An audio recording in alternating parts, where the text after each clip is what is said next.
8 octobre 2015, communauté, bienvenue en résumé.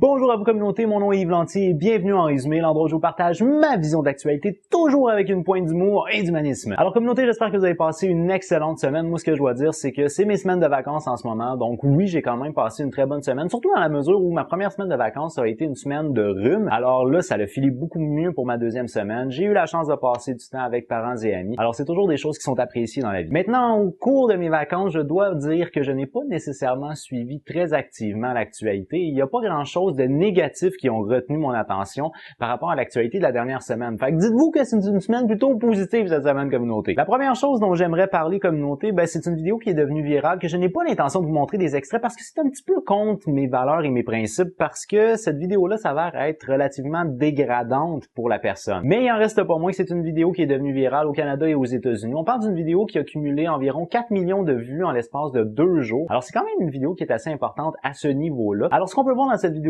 c'est quoi? C'est un combat dans une cage. Et là, ce qu'on voit, c'est qu'il y a un homme qui fait une soumission à un autre homme puis qui le frappe en même temps. Et ce qu'on doit dire concernant cette vidéo-là, c'est qu'il a littéralement chié dans ses culottes. Alors, c'est vraiment des images qui sont, selon moi, dégueulasses, mais quand même, c'est une vidéo qui est devenue virale. Si jamais vous êtes curieux pour ce genre de choses-là, le lien va être dans la barre de description. Moi, j'ai pas l'intention d'insister sur cette vidéo-là plus longtemps. Maintenant, communauté, une chose dont j'aimerais vraiment beaucoup vous parler, c'est quelque chose que j'avais déjà vu dans l'actualité, il y a peut-être 1 an ou 2, et là, c'est revenu encore une fois cette année. C'est une agence de voyage qui est située au Danemark. Alors, la particularité qu'il y a au Danemark en ce moment, c'est qu'ils ont un taux de natalité qui est très faible. Donc, on parle de 1,73 enfants pour 2 adultes. Donc, on n'a pas atteint le 2 pour 2, donc la totale reproduction. On a à peu près le même genre de problème ici au Québec, donc notre taux de natalité n'est pas suffisamment élevé. Nous, on compense ça, d'abord et avant tout, le gouvernement investit beaucoup d'argent dans les familles, dans la mesure où il y a des programmes sociaux qui incitent les familles à avoir plus d'enfants. Sinon, on mise aussi beaucoup sur l'immigration. Alors, le Danemark, eux, plus particulièrement, cette agence de voyage-là a misé sur autre chose, c'est-à-dire de séduire par la romance. Alors, ce qu'on peut voir dans cette publicité-là, qui s'appelle Do It for Mom, donc faites-le pour maman, c'est une campagne de publicité qui propose aux gens d'aller en voyage dans le but d'augmenter la romance dans le couple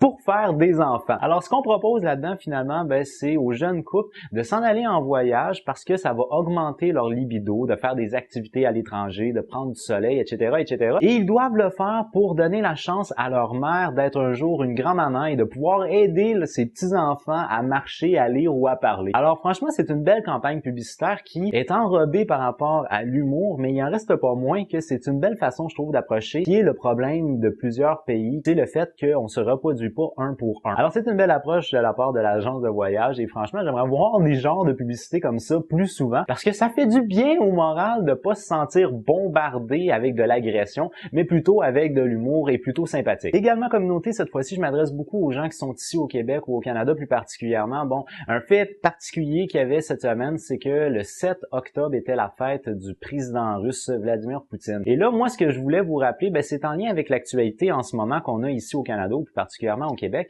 avec Marcel Aubu. Donc, Marcel Aubu, c'est qui? C'est quelqu'un qui était très important au niveau du comité olympique canadien. Et là, en ce moment, il est poursuivi pour du harcèlement et des attouchements parce qu'il semblerait que M. Aubu avait les mains très baladeuses. Je vais tout simplement vous montrer une photo où Marcel Aubu qui avait pris dans ses bras le président Vladimir Poutine le 14 février. M. Aubu avait qualifié les Jeux de Sochi comme étant les plus grands de l'histoire et ça l'avait flatté M. Poutine. Mais quand on voit la face de M. Poutine sur la photo, on se pose la question, où avez-vous les mains, M. Aubu?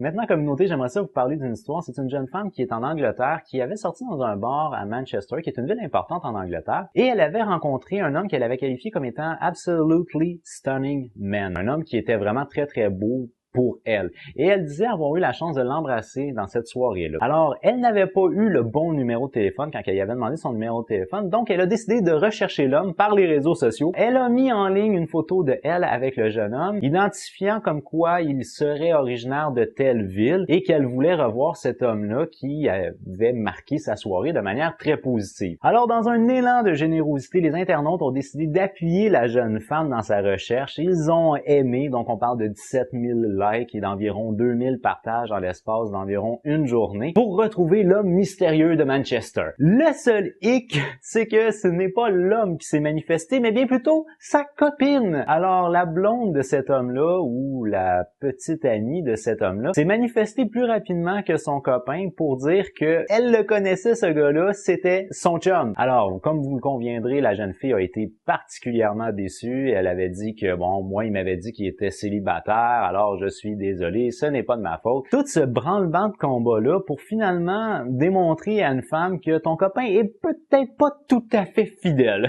Faites bien attention à ce que vous faites, communauté, parce qu'aujourd'hui, des yeux, il y en a partout. Big Brother is watching you! Maintenant, communauté, en guise de dernier sujet, eh bien, c'est une image qui a été partagée sur le réseau Reddit, mais c'est une image qui est très particulière si vous êtes superstitieux. Alors moi, ce que je vais vous proposer, c'est de regarder cette image-là et essayer de voir en quoi est-ce qu'elle peut être superstitieuse, cette image-là. Alors pour ceux qui l'ont déjà remarqué, eh bien, elle est très superstitieuse. Pourquoi? Ben, c'est le tableau qui est en haut. Alors, ce que vous pouvez voir dans le coin en haut à gauche, c'est un œil qui peut peut-être rappeler les Illuminati. En réalité, c'est le logo de la station de télévision où on pouvait voir ce match de football américain-là. Mais là où ce que vous allez voir que c'est vraiment très particulier, ben, c'est que actuellement, on est au 3e essai. On a 13 verges à franchir. Le pointage est de 13 à 13 au 3e quart avec 13 minutes, 13 secondes et encore 3 secondes avant de mettre le ballon en jeu. Et là, pour pousser l'audace encore plus loin, sur les lignes de côté, dans le coin en haut à droite, on voit un joueur qui porte le numéro 13. Alors, si jamais vous êtes superstitieux et que, comme moi, lorsque vous voyez 11h11 sur le cadran, vous faites un vœu, ouais, je suis un peu cucu là-dessus,